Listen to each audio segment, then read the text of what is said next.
Hey ladies, this is Anita Anello with The Ripple Effect, and I want to welcome you back to this is episode 19. I gotta check my board there. And today what I'm going to talk about is identifying your strengths. So I have spent a lot of time mapping out this 6-step blueprint, which is really the framework of how I help those corporate working moms of faith be able to take that expert specialized knowledge and turn that into consulting business. And so I've been asked to just kind of break down, Anita, what does it mean to identify my strength a little bit further? So I thought I would do a podcast episode on that topic as a whole.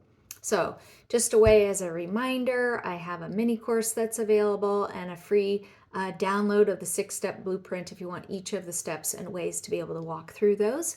The steps are identifying your strengths, attracting a following, building a list, nurturing that list that you have, those people that are coming into your community and learning to know, like, and trust you, presenting an offer, and then serving. And we love to serve in our organization. We love to serve at that like Ritz-Carlton kind of level of service. But today, let's talk about identifying your strength. And I'm going to break that down a little bit for you because I do have a lot of ladies that will say to me, Anita, I'm good at a lot of things. Like, what do I do with that? How do I determine what my actual strength is? And so, first, I want to do a couple of things. I want to kind of take a step back and talk about the difference between your ability and your strength. So, a lot of times by the time we're past like our 20s and into our 30s and 40s and 50s and 60s and beyond, what we realize as women who have been in the workplace for a lot of years, who are educated, who have all these skills and abilities and talents and all this kind of stuff. And there's a lot of confusion, I think, sometimes in the marketplace on what's the difference between my skills and abilities and my talents and my zone of genius. You hear authors refer to like the zone of genius and what's like your best capability. Like there's a lot of experts in the field that have a lot of different ways to describe that. And really, as we kind of break that down, what we want to do is think of it this way. I kind of always see things in pictures. And so let me just describe what I see in my mind when I think about this. If I see like the top of a funnel, up at the top, I have maybe, by the time I was in like let's say my 40s or something like that, like maybe even your 30s or so, you have just hundreds of different tasks that you're able to complete, right? If you've been through work for more than 10 years, if you've gone to college, if you've raised a family, if you've been married, if you've gone through and just had lots of different jobs, like there's all these abilities that we have. And so, like at the top of the funnel, if I think about it, then there are maybe, like I said, like hundreds of different things. And so maybe there's a list. If I listed all the things I'm able to do, I might actually come up with a list of like 300 items or 500 items or 700 items. And those can include like soft skills and hard skills and hobbies, and see how that list can get really, really, really big. And so, as I think about that, well, then what do I do with all those 3 or 5 or 700 different things that I think I'm actually really good at? Like, what do I do with that? How do I break that down? And so then I start to picture it a little bit like a funnel, like over at the top, if there's all those skills, abilities, talents, up at the top there, well, what do I do with that? Like, I'm not going to go out and build a business or hone in my skill set or take my next step in my corporate career by necessarily going to a boss or to a client and saying like, I'm good at all these things. Like that's kind of like, verbally maybe throwing up on somebody, and we don't want to do that. So if I think about it, well, what do I do with that? Like I have all these skills at the top, and then what's the next step down? So then I start to kind of hone down and I start to decipher, well, what's the difference between like a ability, like I have the ability to maybe do laundry or clean my house, but that doesn't necessarily make me an expert at that task. And so, or maybe like for instance in my experience, I have been in the corporate space for all of my career, the bulk of my career, and I know that I'm actually really good at being able to be a project manager, and specifically in conflict situations between the two parties where they're not communicating with one another. And so I have the ability to see, like at a high level, the projects, be able to map out the goals, and then execute the steps that we need to take to be able to move forward in the project. But also when there's conflict that arrives between like a client and their channel partner, and those companies aren't talking anymore, and they're on the verge of lawsuits and that kind of stuff. Like I have a unique ability to actually bring those parties back together and get the project back on track. And so I have clients that come to me for that specialty, that is taking projects that are over budget, over time, parties aren't connecting with one another, aren't communicating with one another, and how do we get the projects back on track and get them live and those kinds of things. And so see what I just did is I described, like, maybe at the top of the rung, I'm a consultant and I have project management skills and I'm interested in the way that people communicate. But as I hone down, what I'm really actually good at is being able to describe to you and describe to a future client, like, this is how I take that subset of the skills, of all of those skills, and hone them down in a manner that says now I can actually communicate that to a client. And so then I went from ability to actually working in my strength. And so those abilities can be hundreds maybe of different abilities, but as I hone those down and really determine a couple of things. So this is kind of like honing in on that strength. And this is actually technically the second step. So the first step is you identify all your tasks, abilities, what you might consider strengths that you can do. And then as you hone that down, you're starting to figure out, what do you like to do? What are you really good at doing? You're starting to hone down, what do you do maybe better than any of your peers that you know? Another way to ask that question is maybe, what could you do all day long? And maybe you get paid for it. Maybe you don't get paid for it and you do it anyway. What are the kinds of conversations that you're having with your peer group outside of work? What are the kind of conversations that people are coming to you? Like, what are the problems that people are coming to you to solve that only you have the ability to solve, in the way that you uniquely do that? And so see what we're doing there in step 2 of this process of identifying your strengths. So you're starting with all the tasks that you can do, the abilities or tasks that you can do at the top. And then the next rung down the ladder is like honing that down and kind of whittling that list. Let's say you have a list of like 300 different abilities that you have, tasks that you can do, and then you're whittling that down to maybe more like 20 tasks that you say, like, okay, I know that on a day-to-day basis in my job I'm really good at this, and then you're making like a little subset. So then the last step in that process is being able to figure out, like, okay, well, what do I do with that? And what do I do with it can really be applied in a couple of different ways. And I'm gonna show you 2 different paths in which you can apply this. So let's say you're in a corporate job that you actually really enjoy the company enough to stay around. You have a good, healthy work environment. You enjoy, maybe most days you enjoy the work you do. Most days you enjoy your team. Most days you enjoy your boss. Most days you recognize that you're highly compensated and you're really happy with your benefits program and all that kind of stuff. And so if that's you, then what you want to do is be able to, as you're identifying all those abilities and then honing down in on the strengths, then what you're doing is you're actually communicating that information to your upper management, to your, if you report to your VP, your C-level executives, to your board of directors, to your upper level management, you're communicating those skills in a way that's honed in and specific to you. And what I mean by that, in the corporate space, oftentimes, especially when we go through the review process, we might fill out our reviews and our KPIs and our metrics, those key performance indicators, if you're not familiar with that phrase, KPIs. But you're taking those, oftentimes when we go through the review process in the corporate space, what we're called to do is to be able to say, like, hey, I'm really good at this. I finished these projects. I brought these revenue dollars and I added these clients.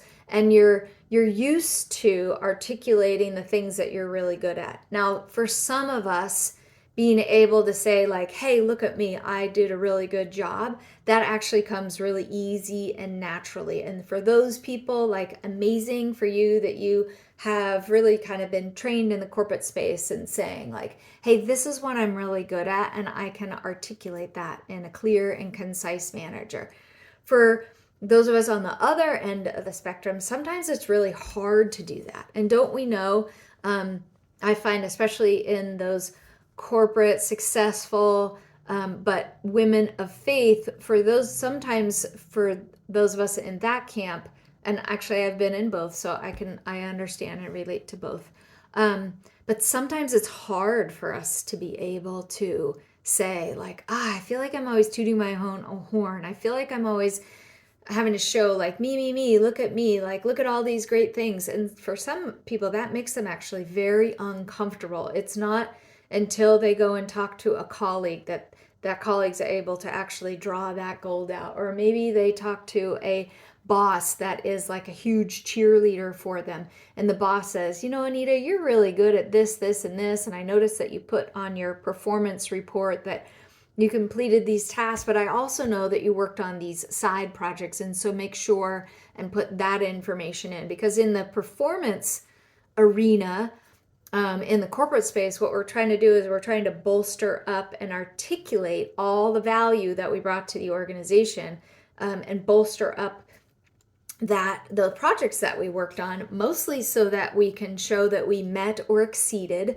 the goals that were mapped out for us. But also it highly affects a lot of people in their bonus structure or their commission structure. And so whatever that looks like we need to be able to articulate those messages. So one of the ways that we can reapply identifying our strengths is that as we get really good at these skills of going from high level abilities to honing down those skills, bringing that funnel down, to then actually saying, well, what do I do with that? It's learning ways to actually articulate verbally and in a written format and through performance of projects completed or revenue hit or customers added or whatever your KPIs are, be able to show like, hey, these were the goals at the beginning of the year. Here's how I accomplished and not just met the goals, but exceeded the goals. And then therefore I get a boost in that. So sometimes in that corporate space over here, we find that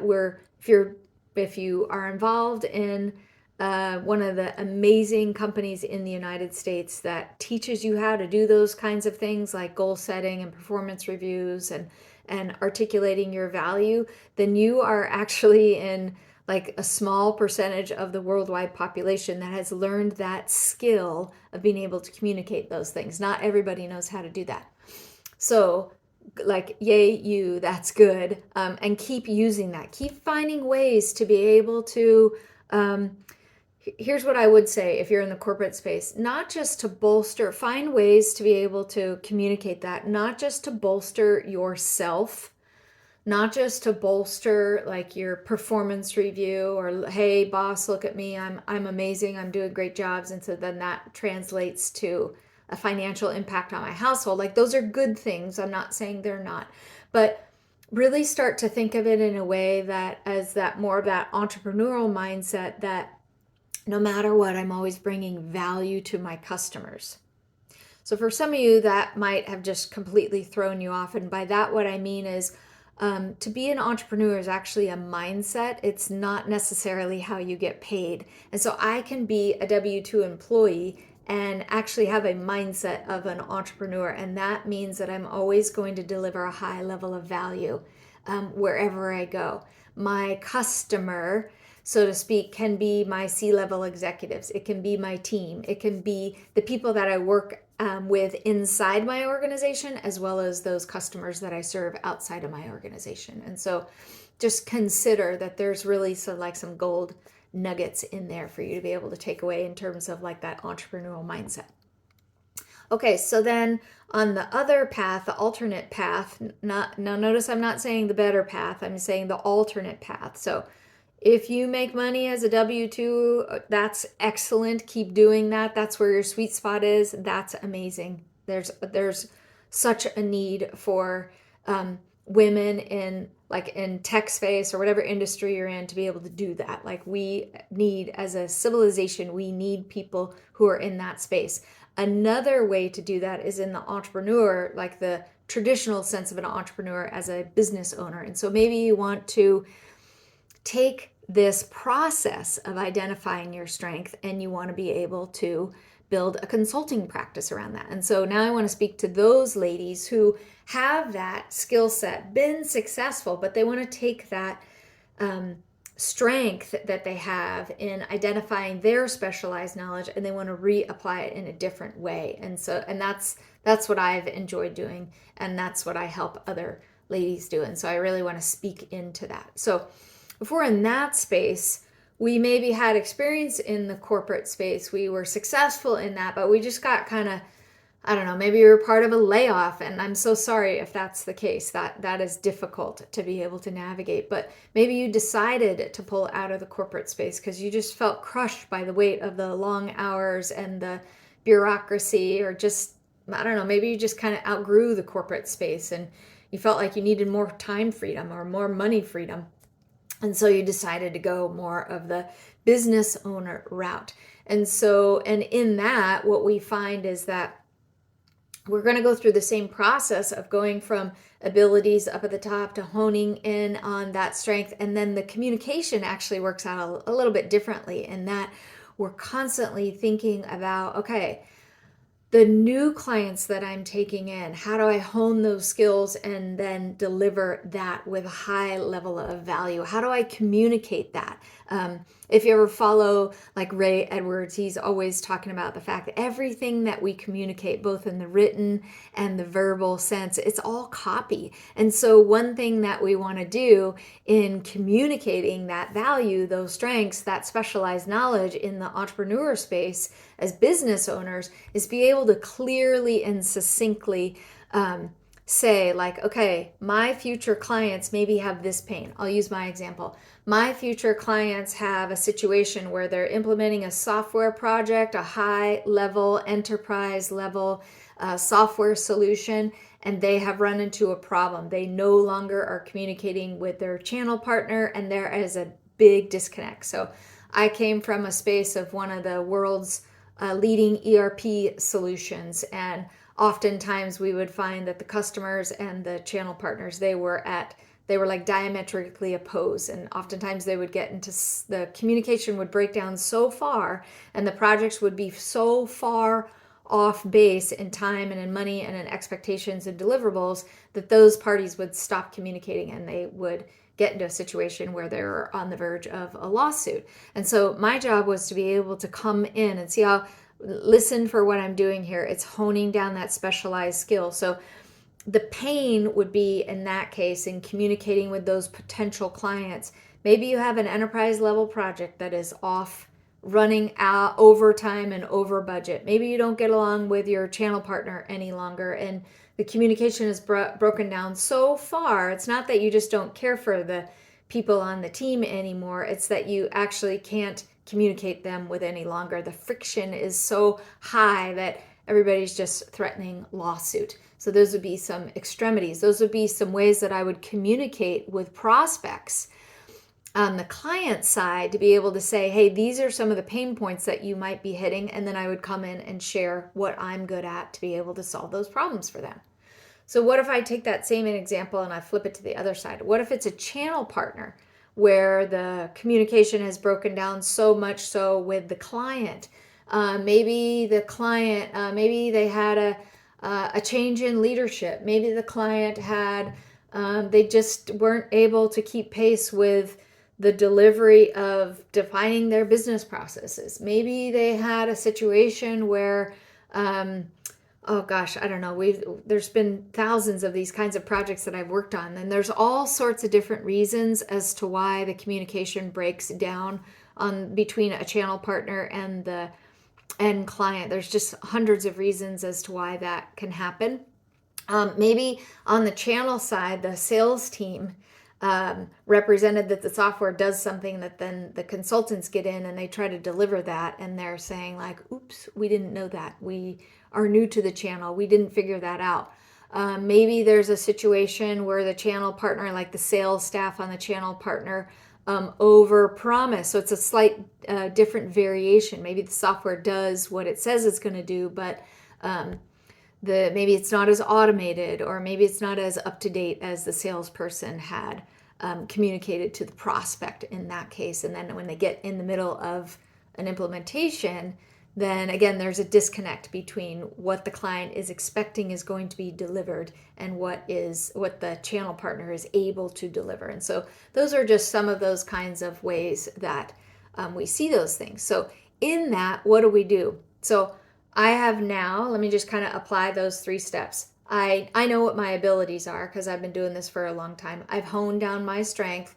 And so I can identify whether you're a channel partner or an end user. I have the enterprise level experience that, well, and I'm just using me as an example. You fill in your own copy, your own specifics about what you're really good at as you're identifying your strength, your specialized knowledge, that expert skill that you do better than anybody else. This is where you're going to put it into maybe like 3 bullet points to be able to clearly and succinctly in maybe a minute or less, or 2 minutes or less. How do I describe what I do? So I know, like, for instance, I service like enterprise level projects where the customer and the channel partner are no longer communicating well. I am often able to re-engage the relationship by getting projects back on track. And I do that by, and then boom, boom, boom, I fill in the ways that I do that, maybe the mechanisms that I use. So that's another way to be able to say, if as an entrepreneur, I want to be able to get more clients, because don't we know that's what we want to do as business owners, is we want to have a regular stream of new clients that are coming in. That allows me to take my strength that I've identified, clearly communicate it to my prospects, and then I can add things like, you can add a sales funnel. Like Russell Brunson at ClickFunnels has a phenomenal product called ClickFunnels. Sorry. But anyway, so you can create a funnel where I can have my copy up at the top that identifies the clients that I serve, and then how do I do that, and the mechanisms that I do that, but then be able to walk prospects through the process of some of the things that they might experience if we have a call, and determine whether or not we're a good fit. So I hope that's helpful for you today. That's this episode has been all about identifying your strength. If you have more questions, or if you just want to walk through the process of the whole 6-step blueprint, I'll post a link down in the bottom of the video that will map out all 6 steps of the blueprint to be able to build a profitable business. And I just want each of you to know that I care about you. I want to be your biggest dream launcher. We have a community of women that have come from a corporate space and want to be able to create those God-sized ideas of businesses that they have on their heart, and walk them through that process, that 6-step process that I have mapped out in my framework. And so if that's you, go ahead and click on the link down below, and you can download that resource for free, so you can get started on what it looks like to build your own profitable business. So be well and take care. And if this episode has been amazing for you, go ahead and comment and tell me what I did well. And then if there's anything else, other topics that you want me to speak on, go ahead and put those in the comments as well. The last thing I will say is share the content. You can subscribe to the channel, give it a thumbs up to be able to boost that content up in the YouTube platform. Thanks.